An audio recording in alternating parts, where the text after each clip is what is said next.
할렐루야, 사랑하는 성도 여러분, 어제는 즐거운 성탄절 되셨습니까?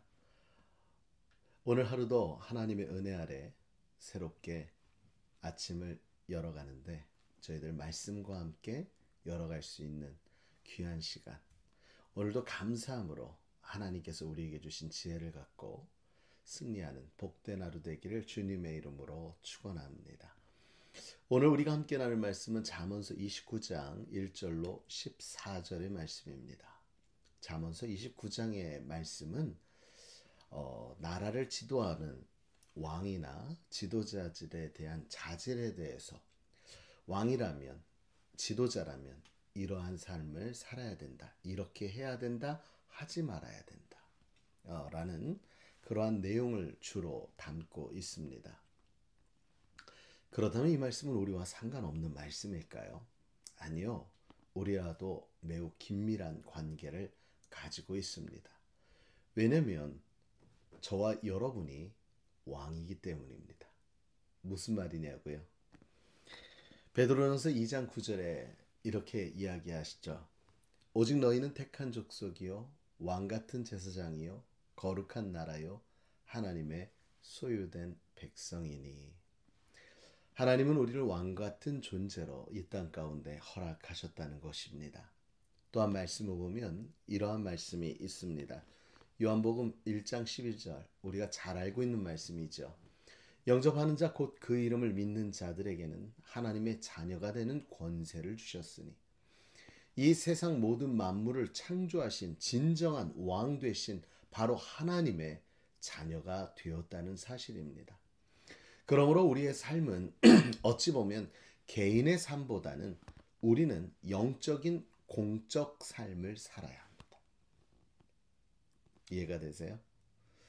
우리가 혼자 살아가는 것, 오늘은 내가 오늘의 삶을 이루어 가는 것이 아니라 오늘도 우리는 영적인 공적인 삶으로, 사적인 삶이 아닌 공적인 삶을 살 의무가 있다는 거예요. 누구로서요?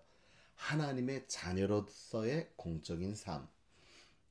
하나님께서 우리에게 맡기신 왕같은 제사장의 사역을 감당하는 공적인 삶을 우리는 살아야 한다는 것입니다. 그러니 오늘의 말씀은 공적인 삶을 살아가는 이 땅 가운데의 진정한 리더, 또한 이 땅 가운데 모범이 되어줘야 될 우리는 어떠한 삶을 살아야 될 것인가, 오늘 말씀을 통해서 조금 살펴보길 원합니다. 첫 번째, 우리는 인정할 줄 아는 삶을 살아야 합니다. 1절 말씀에 보면 이렇게 되어 있어요. 자주 책망을 받으면서도 목이 곧은 사람은 갑자기 패망을 당한다 라고 되어 있습니다. 책망을 많이 받고도 목이 굳어 있으면 안 된다는 것이죠. 다시 말하면 듣기를 즐겨 해야 된다는 겁니다. 어떠한 말이요? 책망이든 좋은 말이든 어떠한 말이든 우리는 들을 때 누가 하는 말이다, 세상 사람들의 말이 아니라 오늘도 하나님이 나에게 주시는 지혜를 위해 여러 소리를 들리게 하시는구나. 그 성경에는 당나귀의 소리까지도 귀를 기울였던 모습을 우리는 기억하고 있습니다.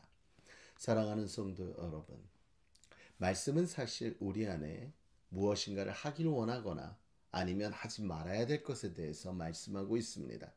그러나 믿음의 삶을 살아가는 우리는 이 말씀이 때로는 우리의 족쇄가 되기도 합니다.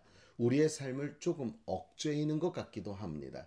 그렇기 때문에 우리는 말씀을 온전히 따르지 못하고 살아갈 때가 많이 있습니다. 다시 말하면 이 말씀은 우리의 귀에 들려지는 책망과도 같습니다. 그래서 말씀은 살았고 운동력 있어 좌우의 날성검보다도 예리하여 우리의 흉과 영과 골수를 쪼개고도 남는다 하지 않았을까요? 그러므로 말씀을 듣기를 즐겨할 때 우리는 망하는 인생이 아닌 살리는 인생으로, 우리의 목은 곧은 목이 아니라 유연한 목으로 날마다 하나님께서 허락하신 그 말씀을 따라 때로는 숙이고 때로는 높이며 때로는 돌아볼 수 있는 그러한 우리의 삶을 살아가게 될 줄 믿습니다. 그러므로 우리는 스스로를 인정할 줄 알아야 됩니다. 두 번째, 진정 하나님께서 우리에게 허락하신 그 삶을 온전히 이루기를 원한다면요, 두 번째, 주위에 영향을 주는 사람이 되어야 합니다.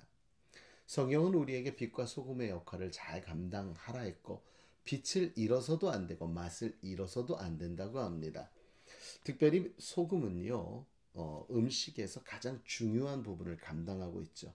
많이 들어가도 안 되지만 모질라서도 안 됩니다. 적당히 들어간 소금은 놀라운 맛을 일으켜 세웁니다. 그 소금이 들어감으로 인하여서 재료들 간에 있었던 모든 맛들을 하나로 모아주는 역할을 하기 때문이죠. 그래서 말씀은 이렇게 이야기합니다. 2절의 말씀에 의인은 많아지면 백성이 즐거워하고 악인이 권세를 잡으면 백성이 탄식한다.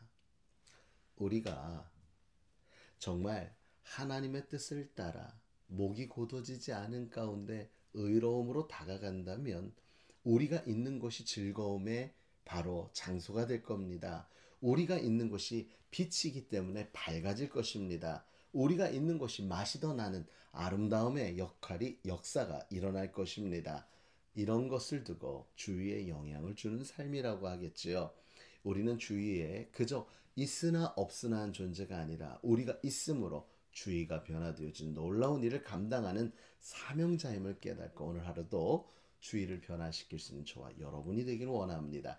세 번째는 바로 주위를 살필 줄 알아야 합니다.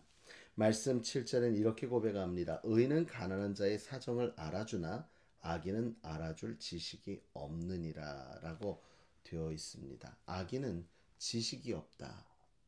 지금 가난한 자의 사정을 지식이 없어 모른다라는 말이 아니라 의미적으로 해석하면은 그들을 돌아볼 여유도 없고 그들을 봐야 될 센스도 없다는 겁니다.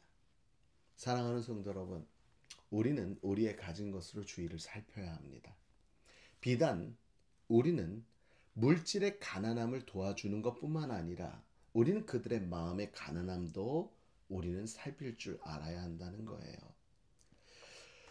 의에 줄이고 목마른 자는 복이 있나니 라는 산상보훈의 말씀이 있습니다.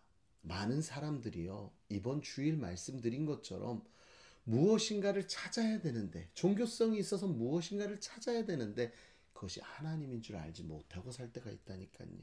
그래서 너가 지금 그렇게 굶주려하고 네가 그렇게 애타게 찾고 있는 것이 바로 우리 하나님이다라는 걸 알려줄 수 있어야 합니다.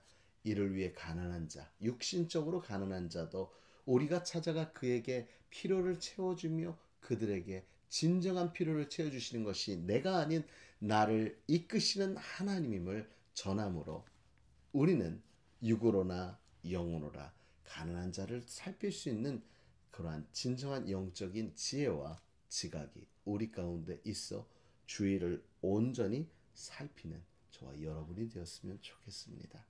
마지막 네 번째로는요, 바로 절제해야 된다는 거예요. 절제. 11절 말씀에 이런 말씀이 있습니다. 어리석은 자는 자기의 노를 다 드러내어도 지혜로운 자는 그것을 억제하느니라. 그렇습니다. 어떠한 상황과 환경 속에서 우리는 먼저 잠시 멈출 줄 알아야 합니다. 성경은 악인은 드러내고 의인은 절제한다 했습니다. 의를 위하여 핍박받는 자 바로 복이 있나니 천국이 저희 것이라 했습니다. 예수 믿음으로 인하여 이 땅 가운데 우리가 당할 수 있는 그러한 고난들이 있어요. 억울함들이 있어요.